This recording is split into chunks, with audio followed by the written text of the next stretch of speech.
Hello my dear friends, एक बार फिर से स्वागत है हमारे learning WhatsApp group digital Didwana पर। हमें पता है मित्रों, आप सब आजकल डिजिटल लर्निंग में बड़े गहराई से इंटरेस्ट लेने लगे हैं और उसी से हम सब प्रोत्साहित हैं और हमारा मकसद बन गया है आपका ब्राइट फ्यूचर। तो पुनः स्वागत है आपका हमारे learning WhatsApp group digital Didwana पर। मित्रों, तपिश फैले जमाने में लगा वो आग सीने में, बिना मकसद हमें बताओ क्या रखा है जीने में। कभी मत छोड़ो जीतना, आपकी राह हो मेहनत की, खिलाए पत्थरों पर फूल, वो ताकत है पसीने में, वो ताकत है पसीने में। निश्चित रूप से मित्रों, यदि हम सारगर्भित मेहनत करते हैं तो उसका सकारात्मक परिणाम भी हमको मिलता है। मित्रों, आज हम कक्षा 10 की पाठ्यपुस्तक क्षितिज का तीसरा अध्याय लेकर आपके सम्मुख प्रस्तुत हैं। अध्याय का प्रकरण है रीतिकालीन कवि देव।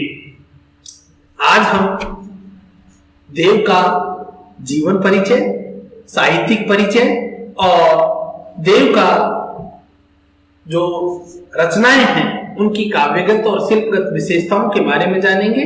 उनके कवित्व और सवैयों की सप्रसंग व्याख्या हम करने वाले हैं, तो जुड़े रहिए हमारे साथ। सबसे पहले हम रीतिकालीन कवि देव का संक्षिप्त परिचय जान लेते हैं। पूरा नाम देवदत्त द्विवेदी था और इनका जो जन्म था वो 1673 ईस्वी में हुआ। इनका जन्म स्थान इटावा उत्तर प्रदेश में है, जो कि इटावा के पंसारी टोला बलालपुरा मोहल्ले में इनका जन्म हुआ है। और ये दोसरिया ब्राह्मण परिवार से संबंध रखते थे। भाव विलास के अनुसार ये कान्यकुब्ज थे, कान्यकुब्ज ब्राह्मण से संबंध है इनका। मृत्यु इनकी सन 1767 ईस्वी में हुई। इनके पिता का नाम पंडित बिहारी लाल था। इनकी प्रमुख रचनाएं भाव विलास, कुशल विलास, देव माया प्रपंच, इन्होंने नाटक लिखा है।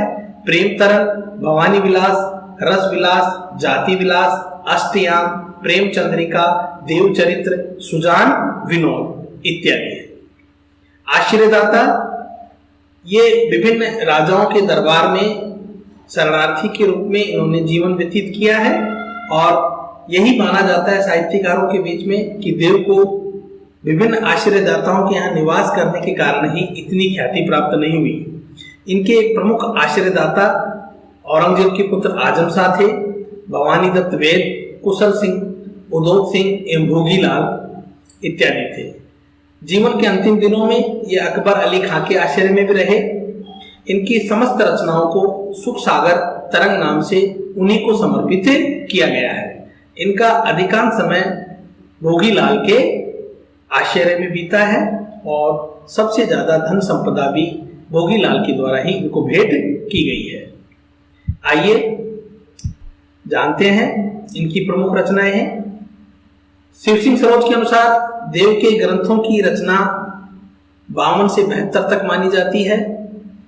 मिश्र बंधुओं के अनुसार ये लगभग 72 है। आचार्य रामचंद्र शुक्ल ने इनके 24 ग्रंथों को प्रमाणिक माना है। उनमें भी 14 प्राप्य और शेष अनुपलब्ध है। उपलब्ध पुस्तकें इनकी भाव विलास, सुजान विनोद, अष्टयाम, प्रेम चंद्रिका, भवानी विलास, शब्द रसायन, प्रेम तरंग, राग रत्नाकर, कुशल विलास, देव चरित्र, जाति विलास, देव माया प्रपंच, रस विलास, देव शतक, सुख सागर तरंग आदि हैं।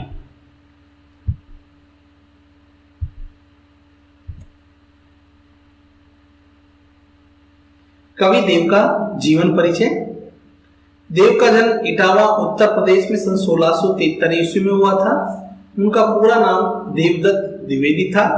देव के अनेक आश्रयदाताओं में औरंगजेब के पुत्र आजम शाह भी थे, परंतु देव को सबसे अधिक संतोष और सम्मान उनकी कविता के गुणग्राही आश्चर्यदाता भोगीलाल से प्राप्त हुआ। उन्होंने उनकी कविता पर रीझकर लाखों की संपत्ति दान की। उनके काव्य ग्रंथों की संख्या 52 से 72 तक मानी जाती है। उनमें से रसविलास, भावविलास, काव्य रसायन, भवानी विलास आदि देव के प्रमुख ग्रंथ माने जाते हैं। उनकी मृत्यु सन 1767 ईस्वी में हुई। कवि देव रीतिकाल के प्रमुख कवि हैं। रीतिकालीन कविता का संबंध दरबारों, आश्रयदाताओं से था। इस कारण उसमें दरबारी संस्कृति का चित्रण अधिक हुआ है। देव भी इससे अछूते नहीं थे, किंतु वे इस प्रभाव से जब जब भी मुक्त हुए, उन्होंने प्रेम और सौंदर्य के सहज चित्र खींचे। अलंकारिकता और श्रृंगारिकता उनके काव्य की प्रमुख विशेषताएं हैं। शब्दों की आवृत्ति के जरिए नया सौंदर्य पैदा करके उन्होंने सुंदर ध्वनि चित्र प्रस्तुत किए हैं। यहाँ हम इस अध्याय में देव के जो सभी कवित्व और सवैयों की चर्चा करेंगे, वो भगवान कृष्ण और बसंत, जो कि बड़ी मादक ऋतु मानी जाती है, उसके सौंदर्य का वर्णन देखेंगे।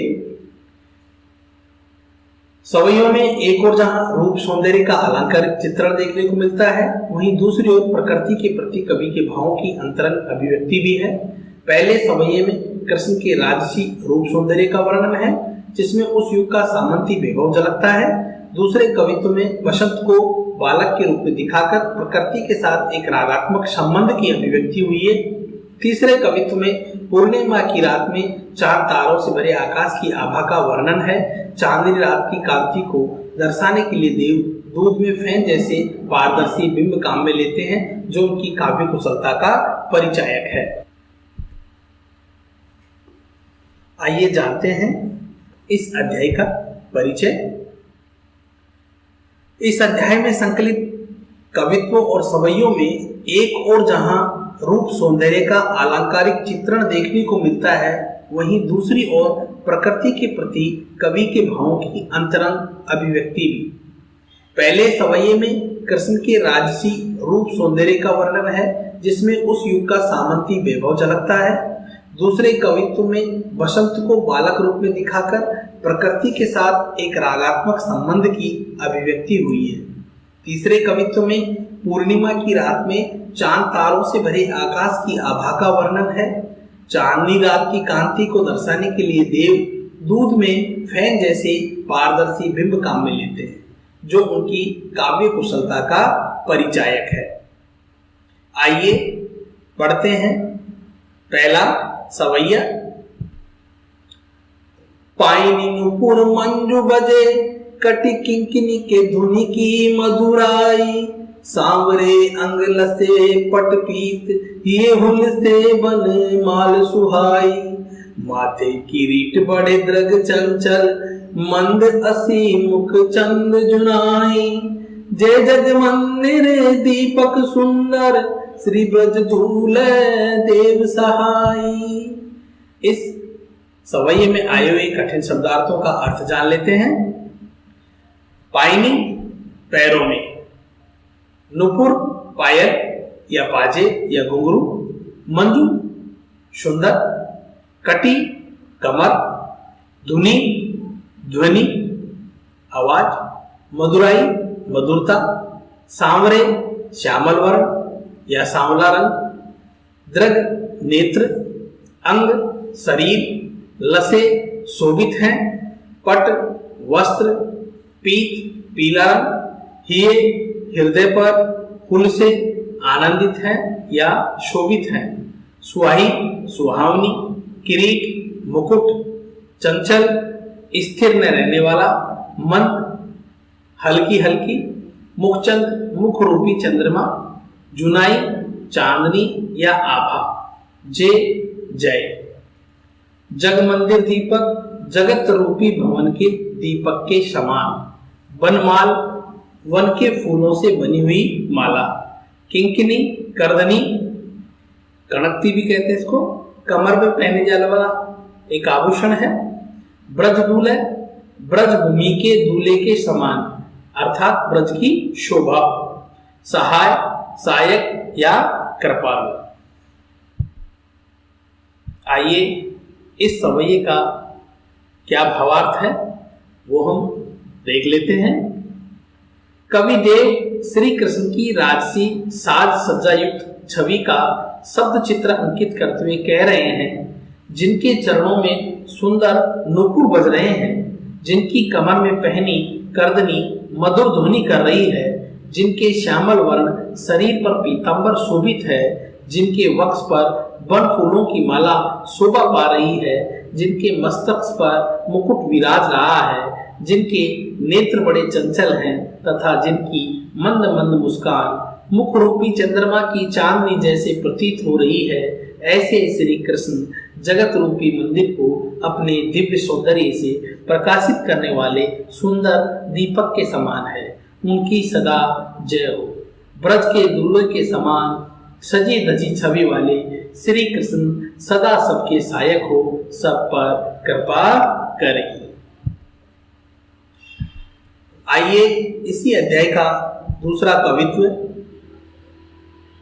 हम देखते हैं। डार ध्रुव पलना बिछोना नव पल्लव के, सुमन जिंगोला सोए तन छवि भारी दे, पवन झुलावे के किकीर बतेरावे दे, कोकिल हलावे होल सावे कर तारी दे, पूरित पराग सो उतारो करे राई नौन, कंज कली नाई का लतान से सिर सारी दे, मदन महीप जुको बालक बसंत ताई, प्रातः ही जगावत गुलाब चटकारी दे। इस कवित्व में आए हुए कठिन शब्दार्थों का अर्थ देख लेते हैं। डार ध्रुव, डार यानी डाली और ध्रुव यानी वृक्ष, वृक्ष की डालियां। मलना यहां गलत टाइप हो गया है, मलना नहीं पलना है, तात्पर्य है इसका पालना या झूला। बिछोना बिछोया गया वस्त्र, नव नए, पल्लव पत्ते, सुमन फूल या पुष्प, जिंगुला झबला ढीला ढाला परिधान। शैशव अवस्था में जो बच्चे होते हैं उनको एक ढीला ढाला परिधान पहनाया जाता है जिसे झबलिया कहते हैं। सोहे शोभित है, छवि शोभा या सुंदरता, भारी अत्यधिक, केकी मोर, कीर तोता, बतरावे बातें कर रहे हैं, कोकिल कोयल, हलावे हिलाती है, कुलसावे प्रसन्न करती है, कर तारी दे हाथ से ताली बजाकर, पूरित भरा हुआ, कंजकली कमल की कली, लतान लताओं की, साड़ी यानी साड़ी, दे यानी पहनकर, मदन कामदेव, महीप राजा, ताही उसे, प्रातः ही सवेरे, पराग फूल के मध्य में स्थित सुगंधित कण, उतारो करे राई नो, राई और नमक से बच्चे की नजर उतारना। पहले ये धारणा थी कि जब छोटा बच्चा होता था तो उसको लोगों की नजर लग जाती थी, बीमार हो जाता था, उससे बचाने के लिए उसे राई और नमक उसार कर या उसके ऊपर घुमा करके उसे जलाया जाता था। ये एक प्रथा थी, चटकारी दे चुटकी बजाकर। आइए इस कवित्व का भावार्थ जान लेते हैं। इस छंद में कवि ने बसंत ऋतु के राजा कामदेव को शिशु के रूप में प्रस्तुत किया है। कवि कहता है ये वसंत महाराज कामदेव का सुंदर शिशु है। वृक्षों की हिलती डालियां उसे सुलाने का पालना है। वृक्षों के नवीन कोमल पत्ते ही इसका बिछोना है। इसके शरीर पर नाना प्रकार के पुष्पों का झबला अत्यंत शोभा दे रहा है। पवन इसे पालने में झुला रही है। मोर और तोते इससे मधुर स्वर में बातें कर रहे हैं। कोयल ताली बजाकर इसे हिलाती और प्रसन्न करती है। कमल की कलियां, लताओं रूपी साड़ियां सिर पर ओढ़े हुए अपने पराग रूपी राई नमक से इसकी नजर उतार रही है। इस शिशु को प्रातःकाल गुलाब चुटकी बजा बजा कर जगाता है। कवि ने बसंत की प्राकृतिक शोभा को सांग रूपक अलंकार के माध्यम से साकार किया है।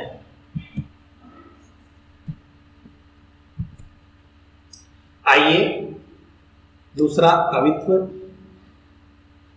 पढ़ते हैं।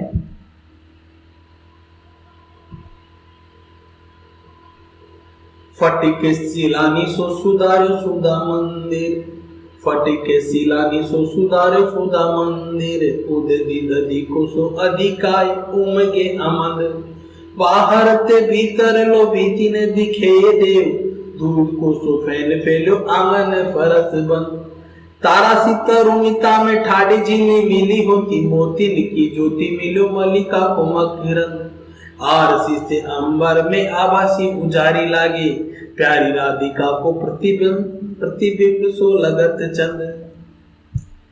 कवित्व 2 में आए हुए कठिन शब्दार्थों का अर्थ जान लेते हैं। फटिक स्फटिक या सफेद पारदर्शी पत्थर, सिलानी शिलाओं से, सुधार्यो संवारा या बनाया, सुधा अमृत या चांदनी, मंदिर भवन, उदधि समुद्र, दधि दही, अधिकाय अधिकता से, उमगे मडराहा, अमंद तीव्रता से तेजी से, लो तक, भीति दीवार, ये गलत टाइप है, दीवार है सही, फैन झाग, फरस बंद फर्श लगा हुआ, तरुणी युवती या सुंदरी, तामे यानी उसमें, ठाड़ी खड़ी हुई, मकरंद पराग, मलिका एक सफेद सुगंधित सफेद पुष्प, आभा चमक या प्रकाश, आरसी दर्पण आईना, प्रतिबिंब परछाई, उजारी चांदनी, झिलमिली होती झिलमिला रही है या जगमगा रही है। आइए इस कवित्व का भावार्थ भी हम पढ़ लेते हैं। कवि शरद चंद्र से सुशोभित आकाश का कल्पना चित्र प्रस्तुत कर रहा है। कवि कहता है ये चांदनी भरा आकाश स्फटिक की श्वेत पारदर्शी शिलाओं से बना हुआ कोई भव्य भवन है। लगता है चांदनी के रूप में जैसे चारों ओर से दही का सागर उमड़ रहा है। इस भवन में भीतर से बाहर तक कोई दीवार दिखाई नहीं देती। सारा भवन पारदर्शी पत्थरों से बना है। इस भवन के आंगन में सफेद स्फटिक पत्थरों से जड़ा फर्श लगा हुआ है, जिस पर चांदनी दूध के झागों के समान फैली हुई है। इस चांदनी के बीच स्थित तारिकाएं ऐसी लग रही है मानो मोतियों के आभूषणों से सजी धजी युवतियां जगमगा रही हो। मोती ऐसे दमक रहे हैं जैसे सुगंधित सफेद मल्लिका के पुष्प से सुगंध चारों तरफ फैल जाती है। इस विशाल स्वच्छ दर्पण जैसे लगने वाले आकाश के बीच स्थित चंद्रमा ऐसा लग रहा है मानो ये धरती से आकाश की शोभा निहारती राधिका के सुंदर मुख की परछाई हो। कवि देव के काव्यिक विशेषताओं को भी हम एक बार देख लेते हैं। क्या काव्यगत विशेषताएं हैं? कवि ने श्री कृष्ण का सौंदर्य, वसंत ऋतु तथा चांदनी रात का बहुत ही हृदयग्राही वर्णन किया है। वसंत ऋतु का कामदेव के बालक के रूप में वर्णन मानवीकरण अलंकार का सुंदर वर्णन किया है। देव की भाषा में संगीत, प्रवाह और लय का सुंदर वर्णन किया गया है। मानवीकरण, अनुप्रास, रूपक एवं उपमा अलंकारों का प्रयोग काव्य की सुंदरता में चार चांद लगा देता है। तत्सम शब्दों का प्रयोग काव्य की शोभा को बढ़ाता है।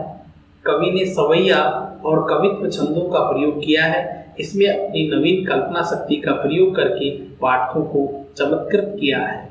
उनके काव्य में ब्रज भाषा की मंजुलता है। उसमें परिमार्जित शब्दों का भी यथास्थान प्रयोग देखने को मिलता है। तो मित्रों, आज हमारा तीसरा अध्याय इस तरह से पूर्ण होता है। आपको एक विशेष सूचना हम प्रसारित करने वाले हैं कि आप अध्याय की समाप्ति पर आपको गृह कार्य के लिए व्हाट्सएप ग्रुप पर हम लिंक भेजते हैं। उस लिंक पर आपको क्लिक करना है। उसमें आपके सामने बहुत सारे प्रश्न होंगे। उन प्रश्नों का उत्तर आप अपनी कॉपी के अंदर लिखें, उन्हें टेक्स्ट के रूप में, या आप लिंक पर भी आपको ये सुविधा मिलती है कि आप वहाँ भी उत्तर टाइप कर सकते हैं, या लैपटॉप या आप कंप्यूटर के माध्यम से भी उत्तर टाइप कर सकते हैं। अगर आपसे संभव नहीं है तो आप इनकी फोटो खींचकर जेपीजी या पीडीएफ फाइल के रूप में अटैच करके उसी लिंक पर आप सबमिट करें। आपकी कक्षा और आपका नाम का विवरण जरूर दें। आपके गृह कार्य की हम समीक्षा करेंगे और इस पर आपको अवश्य ध्यान देना चाहिए, क्योंकि शिक्षण में या अध्ययन में गृह कार्य का एक महत्वपूर्ण रोल होता है, तो इसमें आप लापरवाही नहीं करें। ठीक है, थैंक यू।